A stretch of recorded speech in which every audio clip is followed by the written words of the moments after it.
Ordinance అనేది ఒక తాత్కాలిక వెసులుబాటు. మీకు అసెంబ్లీ ఉండే లాస్ట్ డే పెట్టుకొని లాస్ట్ డేలో మీరు ఈ యొక్క లఘు చర్చకు ఇంత పెద్ద అంశాన్ని పెట్టడంలో ఎక్కడో ఏదో చిత్తశుద్ధి లోపించట ఈరోజు ప్రజలందరూ అనుకుంటా ఉన్నటువంటి మరి విషయం ఎక్కడో స్పష్టత కనపడని విషయం. మరి ఏ రకంగా న్యాయం జరుగుతుంది దళితులకు అనే విషయాన్ని కూడా ఒకసారి దీని మీద ఈ రాష్ట్ర ప్రజలందరూ కూడా దీర్ఘంగా చర్చిస్తా ఉన్నటువంటి విషయాన్ని కూడా నేను మనవి చేస్తా ఉన్నాను. రాజీవ్ రంజన్ మిశ్రా రిపోర్ట్ ఇచ్చారు, మార్చి 15 ఇచ్చారు. మార్చి 10వ తారీఖున రిపోర్ట్ ఇచ్చినప్పుడు ఆ రిపోర్టు క్యాబినెట్ లో పెట్టారు. పెట్టిన తర్వాత ఆ రిపోర్ట్ పబ్లిక్ డొమైన్ ఎందుకు పెట్టలేదు? దాని మీద అందరూ చర్చించే వాళ్ళం కదా. ఏమైనా డౌట్లు ఉంటే దాని మీద మళ్ళీ దాని మీద క్లియర్ గా మనం ఒక స్పష్టత తీసుకొచ్చేవాళ్ళం కదా. మరి ఆయన నిన్న ముఖ్యమంత్రి గారు అసెంబ్లీలో మరి చంద్రబాబు నాయుడు గారు కొన్ని విషయాలు చెప్పారు. ఆ విషయాలు ఏంటో మరి ఎవరికి అర్థం కాలేదు. ఆయన మాట్లాడినటువంటి రోస్టర్ విధానం, చంద్రబాబు నాయుడు గారు చేసినటువంటి ప్రకటనలు ఇంకా ఫర్దర్ కాంప్లికేషన్స్, ఫర్దర్ కన్ఫ్యూజన్ కు తెరలేపి పూర్తిగా అయోమయానికి దారితీసేలా ఉన్నాయి. ఈ ఉద్యోగ సంఘాలలో కూడా ఇలాంటి రోస్టర్ పద్ధతులు మేము ఎప్పుడు చూడలేదు అని చెప్పి నాయకులు కూడా చెప్తున్నటువంటి పరిస్థితి మనం చూస్తా ఉన్నాం. అదొక కన్ఫ్యూజన్, రోస్టర్ కన్ఫ్యూజన్ ఒకటి. 100 పాయింట్లకేమో 168 మళ్ళీ తర్వాత 177 మళ్ళీ నెక్స్ట్ ఎప్పుడు చూడలేదు అంటా ఉన్నారు.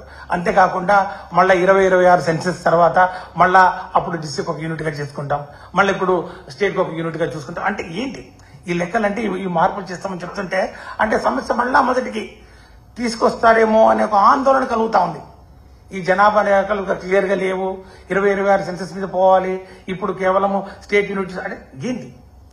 అంటే చిత్తశుద్ధితో కాకుండా మోసపూరితంగా వ్యవహరించడం, సమస్యను పరిష్కారం చేయకుండా దాని మీద మంటలు రేపడం, అవి రేగుతుంటే మేము తన్నుకుంటుంటే అదే చెప్తారు కదా, పేలాలు ఏరుకునే రాజకీయాలు లబ్ధి పొందుకోవడం. ఇది తప్ప అక్కడ చిత్తశుద్ధి ఎక్కడ కనిపిస్తాం? ఎందుకు మేము అంటాం అంటే, ఇప్పుడు ఒకవేళ నువ్వు బిల్లు చేయాలనుకున్నప్పుడు చాలా స్పష్టత వచ్చింది, మేము చేయాలనుకున్నాం, రాజీవ్ రంజన్ కమిషన్ రిపోర్ట్ ఉంది అన్నప్పుడు పొరుగు రాష్ట్రంలో తెలంగాణలో ఏం జరిగింది? అసెంబ్లీలో బిల్లు పెట్టారు, చట్టం చేశారు, చట్టం చేసేసి దానికి సంబంధించిన చర్యలు తీసుకున్నారు, ఆర్డర్స్ ఇచ్చారు. అంటే ఒక రాష్ట్ర ప్రభుత్వం చేయాల్సినటువంటి పనిని పర్ఫెక్ట్ గా చేసినారు. మరి ఆంధ్రప్రదేశ్లో దానికి భిన్నంగా జరుగుతూ ఉంది. ఎందుకు ఇలా చేస్తున్నారు? ఎందుకు ఈ యొక్క బిల్లు ఎందుకు ప్రవేశపెట్టట్లేదు?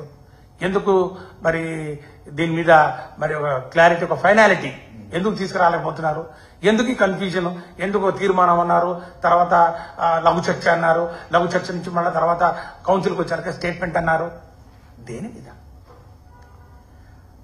అంటే ఎస్సీ వర్గీకరణ సమస్యకు ప్రభుత్వం పరిష్కారం చూపుతుందా లేదా, లేక ఈ వివాదాన్ని ఇట్లాగే రగిల్చి ఎప్పటికీ ఆరని మంటల్లాగా ఉంచి అందులో చలి కావచ్చుకోవాలనుకుంటుందా అన్న ప్రశ్నలు ఉత్పన్నమై అవుతున్నాయి. ఈరోజు ఇవన్నిటి కూడా ఈరోజు చర్చ జరుగుతూ ఉంది.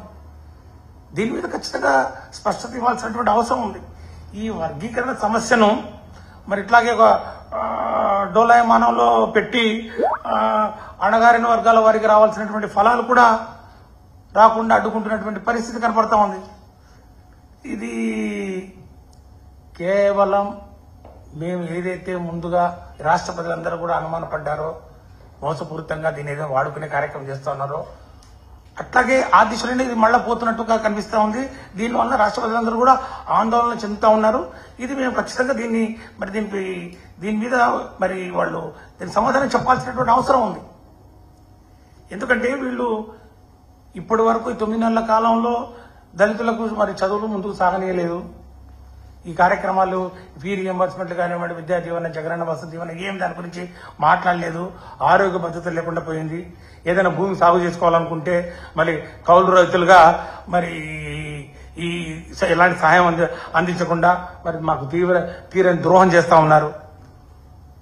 అంటే ఒక పక్క వర్గీకరణ సమస్య తీర్చకుండా అలాగే ఉంచి మోసపూరితంగా వ్యవహరిస్తూ, మరో పక్క అభ్యున్నతికి తోడ్పడే పథకాలు ఇవన్నీ తీసేశారు. ఇవన్నీ వెన్నెముకలాగా జగన్మోహన్ రెడ్డి గారి ప్రభుత్వం ఇచ్చినటువంటి మరి పథకాలు ఏవైతే ఉన్నాయో మా వర్గాలకు భరోసానిచ్చే పథకాలు, ఫీ రియంబర్స్మెంట్ కానివ్వండి, వసతి దీవెన కానివ్వండి, విద్యా దీవెన కానివ్వండి, ఏమీ లేవు. తల్లికి వందనం ఉన్నారు, అది ఇంకా మొదలు పెట్టలేదు. ఇంగ్లీష్ మీడియానికి దూరం చేశారు. పాఠశాలలో నాడు నేడు లేదు, చేయూత లేదు, రైతు భరోసా లేదు. అంటే గతంలో జగన్మోహన్ రెడ్డి గారు ఇచ్చిన పథకాలన్నీ మరి ఇవన్నీ తీసేశారు. ఇంకోవైపు వారు ఇచ్చినటువంటి వాగ్దానాలు ఏవైతే ఉన్నాయో అవి కూడా అమలు చేయలేదు.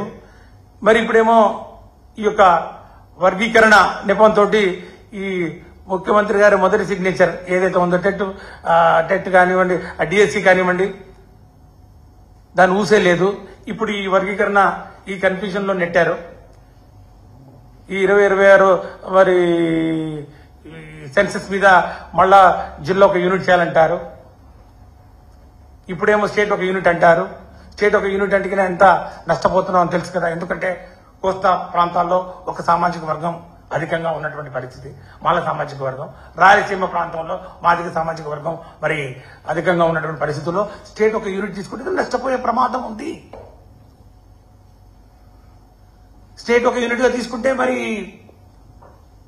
ఎక్కడ న్యాయం జరుగుతుంది? మరి డిస్ట్రిక్ట్ ఒక యూనిట్ చూడాలంటే కానీ మళ్ళా 26 మరి జనాభా మరి లెక్కలు తీసుకోవాలని చెప్పి చెప్తా ఉన్నారు. ఏమిటి కన్ఫ్యూషన్?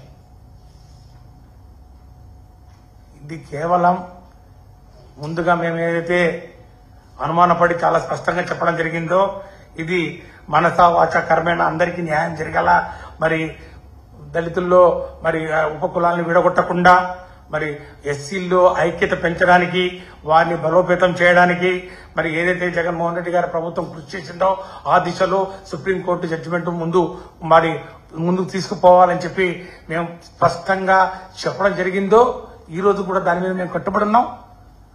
ఆ విధంగా జరగడం లేదనే విషయం చాలా స్పష్టంగా కనబడతా ఉంది. నిన్న జరిగినటువంటి ప్రొసీడింగ్స్ కౌన్సిల్లో కానివ్వండి, అసెంబ్లీలో కానివ్వండి జరిగినటువంటి తీరు తెన్నులు చూస్తే మరి తర్వాత దాని మీద ఈ మీడియా, ఎల్లో మీడియా చేస్తున్నటువంటి నానా హంగామా ఈ యొక్క సమస్యను పక్కదో పట్టించే మరి కార్యక్రమం నడుస్తూ ఉంది. ఇది ఇంతకన్నా దారుణం ఇంకేముండదనే విషయాన్ని కూడా చాలా స్పష్టంగా చెప్తా ఉన్నాం. మేము చాలా డిమాండ్ చేస్తా ఉన్నాం. దీన్ని స్వార్థపూరిత రాజకీయాలకు వాడుకుంటూ అవకాశవాద రాజకీయానికి మరి తెరలేపుతూ మళ్ళా ఈ సమస్యను పరిష్కారం చేయకుండా దీన్ని నాంచే ధోరణి ఇది కరెక్ట్ కాదు. ఖచ్చితంగా ప్రజలు దీనికి గమనించిన రోజు వారి తగిన శాస్తి మరి చెప్తారని చెప్పి నేను మనం చేస్తాం.